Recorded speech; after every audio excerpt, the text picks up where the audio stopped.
नदी का पानी गहरे किनारों तक था। छोटे हाथी के लिए पानी में बह जाने का खतरा था। मियाँ और एक अन्य हाथी ने बाउदी को बीच में रखा। साथ ही शिकारी भी आसपास घात लगाए थे। बाढ़ का पानी तेजी से बह रहा था। बाउदी थोड़ा डर गया था।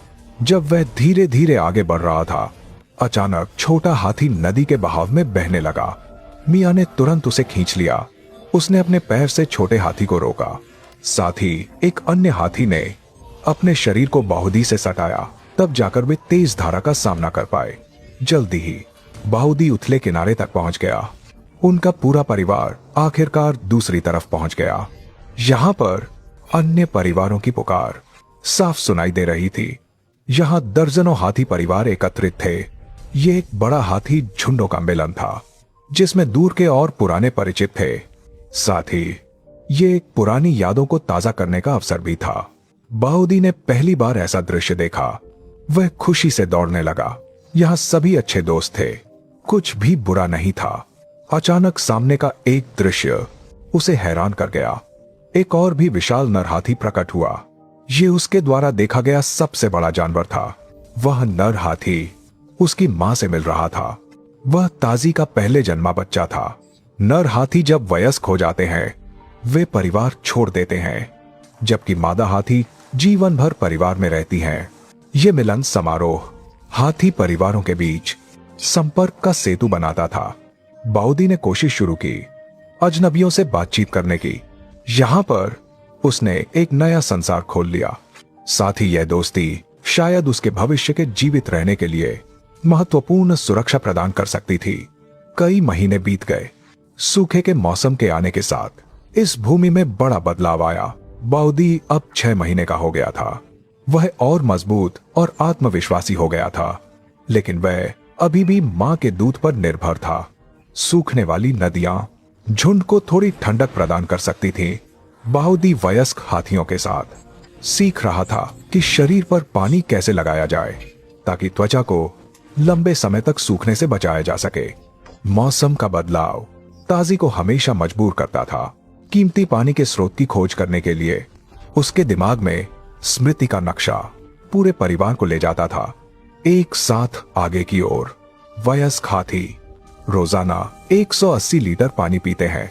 इसका मतलब है सूखे के मौसम में भोजन और पानी की तलाश में झुंड को रोजाना दर्जनों किलोमीटर चलना पड़ता था। ताजी अपनी स्मृति के आधार पर एक पानी के गड्ढे तक पहुंची, लेकिन यहाँ पानी का एक कतरा भी नहीं था। भले ही हाथियों की स्मृति बहुत गहरी हो, लेकिन यहाँ का पर्यावरण पहले ही बदल चुका था। कोई उपाय न होने पर ताजी को दूसरा रास्ता चुनना पड़ा। वे आगे की ओर बढ़ते रहे। जब उन्होंने दूर एक गांव देखा, झुंड हैरान रह गया।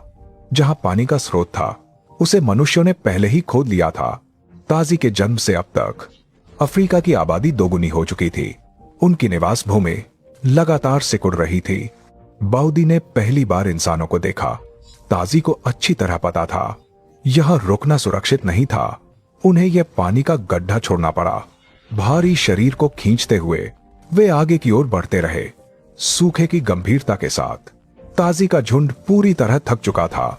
उन्हें रुककर आराम करना पड़ा। बाउदी अपनी मां के शरीर से आखिरी कुछ बूंदें दूध पिया, क्योंकि पानी की कमी थी। मियां भी अब और नहीं टिक पा रही थी। छोटा हाथी इस चरम जलवायु में शायद अपना पहला साल जीवित न बिता पाए। वे आगे की ओर बढ़ते रहे। इस समय 50 डिग्री सेल्सियस का तापमान थके हुए झुंड को किसी भी समय गिरा सकता था। अगर और पानी का स्रोत नहीं मिला, ताजी का परिवार भारी जीवन संकट का सामना करेगा। वह गहरी स्मृति में डूबी, अपने दिमाग के रास्ते के आधार पर खोज जारी रखी। जल्दी ही अन्य झुंडों द्वारा छोड़ा गया एक निशान ताजी ने ढूंढ लिया। साथ ही उसने सामने पानी की गंध सूंघ ली। जब वे एक सड़क पर पहुंचे, ताजी अवाक रह गई, लेकिन नदी इस सड़क के दूसरी तरफ थी। ताजी ने कभी गाड़ियां नहीं देखी थीं। भले ही उसके पास प्राचीनतम बुद्धि थी, लेकिन सामने तेजी से दौड़ती गाड़ियां उसे असमंजस में डाल रही थीं। झुंड के अन्य सदस्य अब और इंतजार नहीं कर सके। उन्होंने इतना नहीं सोचा और सीधे सड़क पर घुस गए। मुखिया के साथ चलने वाले मियां और उनके बच्चे थे। उन्हें रात होने तक इंतजार करना पड़ा। लेकिन रात होने पर भी सड़क पर गाड़ियों का शोर कम नहीं हुआ। वे प्यास से तड़प रहे थे। सामने नदी को देखकर ताजी अभी भी नहीं हिली। वह निर्णय नहीं ले पा रही थी। अन्य युवा हाथी अपने स्वयं अगुवाई शुरू की। वे जोखिम उठाकर खतरे का सामना करते हुए धीरे धीरे सड़क पार करने लगे।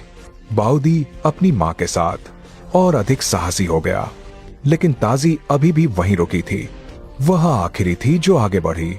कौन सोच सकता था कि सबसे बुद्धिमान हाथी कठिन यात्रा से नहीं डरती थी और साहसपूर्वक आगे बढ़ती थी। लेकिन बदलते हुए संसार ने उसे हरा दिया। आखिरकार ताजी का परिवार नदी तक पहुंच गया। उन्होंने खुशी से चीखें मारी। ये वाकई बहुत मुश्किल था। बाउदी ने पानी में खूब छींटे मारे। पानी का स्वाद इतना मीठा और ताजा था। ताजी के सही निर्णय की बदौलत पूरा परिवार मुसीबत से बच गया। आखिरकार वे दूसरी तरफ पहुंच गए।